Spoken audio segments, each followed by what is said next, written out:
they're going to be finding their way into the space with us as the time goes on. But why don't we start by introducing ourselves by saying where, let's see. So one thing would be, I'm just going to ask you if you would put your age and one hope that you have for how you would like to feel more about aging. So I would like to feel more blank, and just put one word. So I'd love to see your age.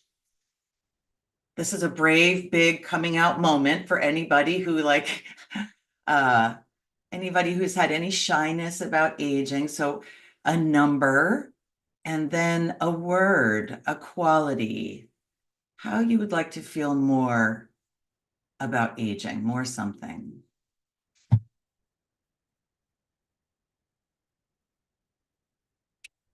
Okay, 69 and happy, 74 and 3/4, and would like to feel more peaceful, more enjoyable, more employable, more at ease, pain-free. Yeah, 66, 69. This is so beautiful. Just notice all of these things. Ease, celebratory. Well, this is really what we're here for today. This is a really important conversation to be having. And I think if you can read what people are saying, 86 and wanting to feel more connected. So thanks for showing up for that here. More at ease. Ease is a beautiful word, isn't it? It's showing up in lots of different people's more comfortable. So one of the things that I would like to do just to start is to say that I like to do a little disclaimer. What this short session that we're here together is not about. It's not about, and I've got my little notes here. It's not about self-improvement. It's not about defying aging. It's not about looking or acting younger. And it's not anti-aging. This is really a different way to think about aging. And it has to do with being more at ease. And what this session is about, and what I'm really trying to put together in this Aging Gratefully conversation for people, and where I'm coming from, is that the opportunity to age is a miracle, actually. And that getting older is a privilege, and that we need to hold it as such and esteem ourselves in those ways, that it's an extraordinary thing to get older every single day. And the more unconditionally that we can accept and celebrate our aging selves, the more free and empowered we can be as we age. So this is about more unconditional acceptance and celebration as we go through life, as opposed to, I can celebrate myself only if these following things are true. I can celebrate aging as long as I can blank, blank, blank, or I look like blank, blank, blank, or have this. So I like to say that I think aging gratefully is radical. I really think it flies in the face of how our society wants us to age. I think to age gratefully is to be with ourselves in a way where we feel enough as we are, in whatever way we are, whatever shape we're in, wherever stage in life we are, and that we're really trained to we're supposed to want to buy more things, have more things, change more things about ourselves. It's a constant and incessant kind of litany of messages that come at us all the time. Some subtly, a lot of them we've internalized ourselves, a lot of them coming from the outside world, some really, really actually loud messages that come at us. So my hope is for you, through this kind of conversation that we're going to be in today, to feel more of the things that you'd like to feel, which are really to beautiful qualities here that you're looking for: more connected, more comfortable, more at ease, more peace. So my story is, and some of you know this about me, my story is that I had cancer. I had stage 4 cancer at the age of 32. So I was in the hospital, and I went through treatment, and it was basically an 18-month journey at the age of 32. And when I was 33 and a half, I graduated from treatment with a prognosis that I might have 30% chance to live 3 years. And so that was, and if I got a recurrence, that would be the end of my life. And so at 33, I was looking my mortality pretty squarely in the eyes. And so that was a very big part of my life. And I remember someone who was treating me said, your age group is now in their 70s and 80s. Your peer group, the people who you're going to relate to are in their 70s and 80s. And I felt the truth of that completely in that moment. And I have felt the truth of that ever since, actually, which is that we don't take for granted, right? We don't we don't have this expectation that we've got decades and decades and that we're going to be assured a level of well-being and all of these things. But I felt this very strong sense of identification with people in their 70s and 80s. And that was a beautiful, beautiful thing for me. So one of the things that I realized is that expectations make us take things for granted that we have. The more we expect from life, the more entitled we feel from things for life, the less we actually are able to celebrate what is ours to celebrate, what is here. And so waking up to each day as if it is a kind of unpromised miracle, waking up each day, celebrating who we are, that we are, what we can do versus what we can't do. It's an incredibly powerful way to greet life, and it opens the door to gratefulness. So that's kind of the conversation that we're going to be in here. So I'm very, very excited to be spending time with you and not to be talking about anti-aging anything. So maybe we could put the next slide up. It's a Marlon Rico Lee quote, and I love this quote. And let's see if we can get it so you don't have to see all this stuff around there in the speaker view. So be grateful for the things and people you have in your life. Everything you take for granted, someone else is praying for. And I started by saying, if we could wave to each other, we could be grateful for that. That even if we have arthritis in our hands, unlimited mobility and stuff, that there are people all over the world who wish that they could wave their hands, have both hands to wave, so just to start looking at what we might take for granted that could bring us more joy. And I think that we can take that slide down because we're not going to have another slide for a bit here. So in living gratefully, we start with really stopping and noticing the fact that life is a gift, and it's a gift that not everyone has the same access to. I like to say that it takes so many miracles, it takes so many extraordinary things every single day in our lives. If we can really register this, so many things in our lives have to go right. And so many things in our lives have to not go wrong. The things in our bodies, just in our bodies alone, every time we step outdoors, all the things that have to function for us to still be alive another day is, to me, absolutely mind-blowing. It sometimes is so overwhelming to me, it literally makes me want to cry right now, because there's so many things that can go wrong.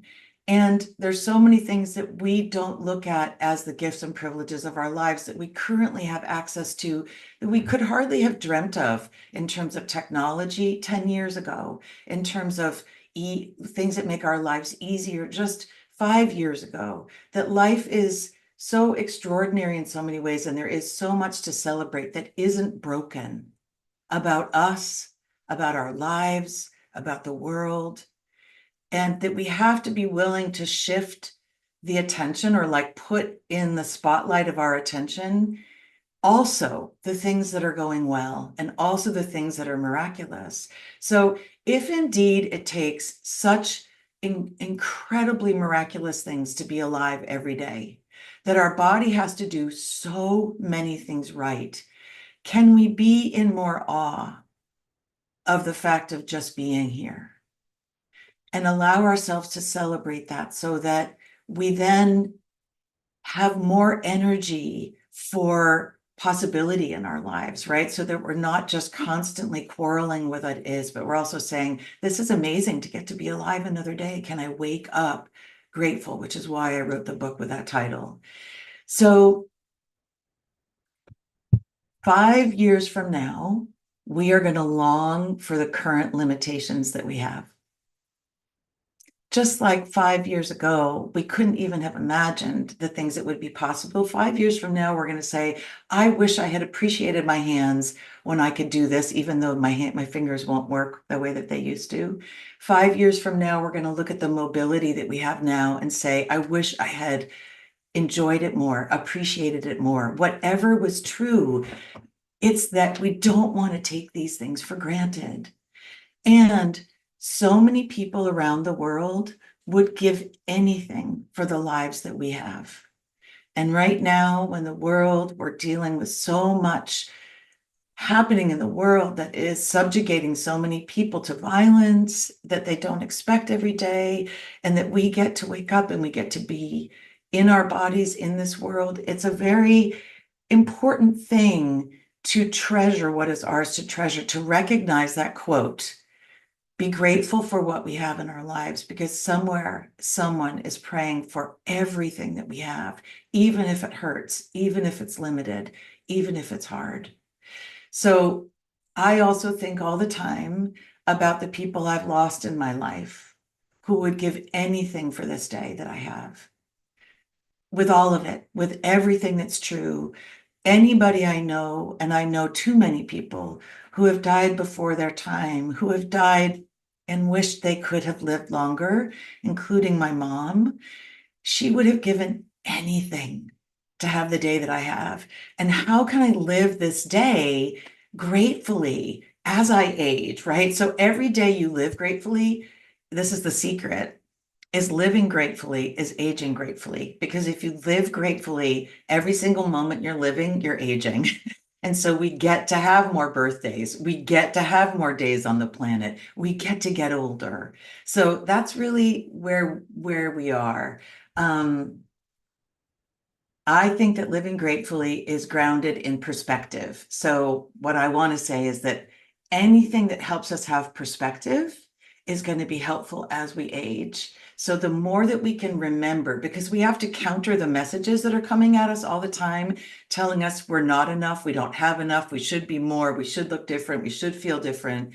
Every time we can cultivate a sense of perspective, we're going to be better off. So that's about looking bigger, looking long-term, looking to the past, thinking about the people who wish they could be here.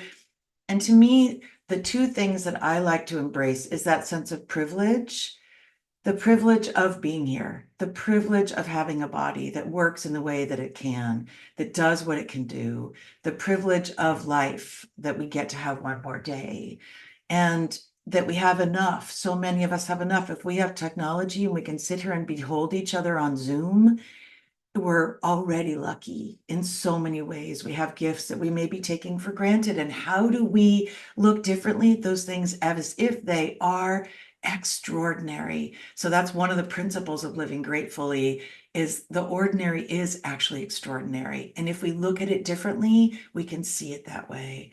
So that sense of privilege is one, and poignancy is the other. It's amazing to be alive and not take it for granted. That's a poignant way to go through life. It's a poignant way to go through life, is to be aware that it's an unpromised reality that we're living in right now, that we don't have any idea. One of the biggest things we don't have any idea about is how long we're going to be here. And if we could look at the days that we have as extraordinarily blessed in certain ways, that we, oh my God, I get another day, then there's this poignancy that is there, that can we feel that joy and also that truth about impermanence at the same time? Because that's going to be the way to, I think, live our greatest lives, is to actually live within that truth, not to deny the fact that we're mortal. That doesn't, that has never helped anybody as far as I'm concerned. But to actually embrace the fact that we're mortal and we're here today, and can we feel that sense of poignancy? So we're going to do a little practice together. We're going to do a couple of things. And I'm going to have you let's have the next slide go up, which is slide 4. And I'm going to have you write down, and some of you may have done this. The practice is, what are 3 to 5 things that you have to do as you get older? Like as we age, what are 3 to 5 things that you have to do?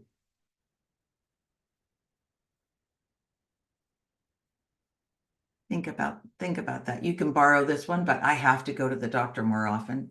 I have to pee more often. Sorry, I just realized I had never said that on the Zoom before, but I have to. What are 3 to 5 things that you have to do as you age?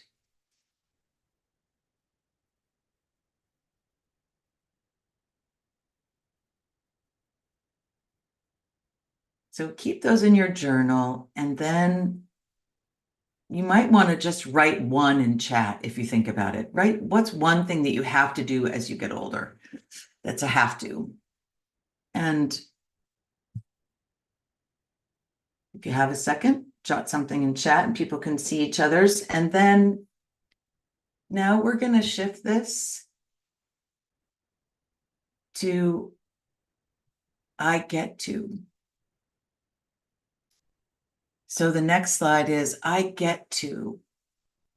As I get older, I actually get to do these things. I get to tell people I love. I get to allow more time for things. I get to go to the doctor more often. I get to have more awareness of how I move my body. I get to go slower. I get to be more careful with what I eat. So I get to forgive everyone. That's a really beautiful one. I have to, and I get to. I get to forgive. What an incredible blessing before we don't have the chance to get to love and forgive people. To not take that for granted. That's a beautiful thing. So today, what I like to do is the perspective, live without apology. So these are things that as I get older, I have to take care of more people. I don't know about you guys, but I'm more of a caregiver for people. It's a big part of my life. I'm trying to take care of myself and also a lot of people I love who are aging and further along in that process than I am. So what we're working with here is I get to get older, as opposed to aging is such a bummer. I get to get older. And if you wake up every day and can say to yourself, I get to get older. Today I'm getting to get older. Today I get to live. It's a beautiful way to reorient. And you can see that's what I call a perspective shift. It's so simple. There are so many ways to do this, but it shifts us from what I call obligation to a sense of opportunity, right? So the obligations of aging, the obligations of having a body, the obligations of life, can we shift those? So what I want to do is I want to shift a little bit here, which is this idea of, it's a beautiful thing. I just did a workshop with Elizabeth Gilbert, who some of you may know. I was so lucky I got to go spend a weekend with her. And she talked about this very beautiful thing. And I really love that. And we're going to work with this next. We're going to do a little work about the body. So in the focus about the body, one of the things I would love to do is invite you toward a perspective shift, which is, how do you feel about your aging body? And you could just think of one quality. How do you feel about your aging body? And to be honest, there's ways in which I can feel overwhelmed, right? About my aging body. I can feel sometimes beleaguered. I can feel sad, which is other people are saying. So one quality, and now shift that to, how do I feel towards my aging body? I love this distinction that she brought up for me, which I really love, and I'm going to use a lot more in my life, which is, when we talk about how you feel about something, you're often talking about opinions or judgments. Like, it's a very different way. And how do you feel towards something? When I feel towards myself, I feel much more tender. I can feel more caring. I can feel more sad, but in a way that's poignant, which is loving. I can feel loving towards my body. Compassion is the word, Judy. Yes, exactly. So I can feel more compassionate. So I want to invite us to feel towards our body. I'm going to read you a really beautiful quote, and we can put this up on Zoom if you'd like, on the share screen. And this is one of my favorite quotes. And it's by Nagira Wahid. It's in my book, and it opens up the chapter called treasuring our bodies as they are. It's about treasuring exactly what's true. And the quote is, "And I said to my body softly, I want to be your friend. It took a long breath and replied, I have been waiting my whole life for this. And I said to my body softly, I want to be your friend. It took a long breath and replied, I have been waiting my whole life for this." So it's never too late. Our bodies have been waiting for us to befriend them for a long time. And I'm going to read you a book, a book. I'm going to read out loud a book right now. No, no, no. I'm going to read a poem that is a really beautiful poem. And then I'm going to have you journal for a few minutes, what it brings up, this whole idea of how we feel towards ourselves, everything we've heard so far. I'm going to have you journal, and then you're going to go into breakout sessions to talk with each other. So this is a poem called Temple by Rosemary Watola Traumer. And Rosemary is a beautiful, beautiful poet. And you can read along here if you'd like. It's called Temple. O body, cracked bell that still sings when struck. O leaky cup, O broken stem, I love you, body. Your crooked path, your crumbling walls, your faulty math. I love the way you stopped believing you could ever hold it all, how you began to let yourself become the one that's being held. I love the graffiti on your inner halls, scrawled names of all who shaped you. Oh, body, my wreck, my holy glove, my street-worn soul, my crumpled page. Forgive me for years of trying to fix you, for believing the fable of whole, you, my perfect wounded heart, my stuttered hymn, my sacred begging bowl. So the invitation is, Rosemary is a beautiful poet, and she's inviting us really to look at these questions, I think, which are next for you to journal about. What might I do differently? And this can go in chat. I think if ET, if you could put this in chat. What might I do differently if I treated the body I have right now exactly as it is, as a precious temple? What might I do differently? And how do I imagine that this might make me feel towards myself? Okay, so just this idea of temple, my body is a temple. What might I do differently if I could treat my body, myself, my life as this sacred temple right now, no matter what else is true? And how do I imagine this might make me feel towards myself? More of, what might this bring forth in me? So we'll take a few minutes, maybe 3 minutes right now to do that.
Thank you, Carmen. I saw you.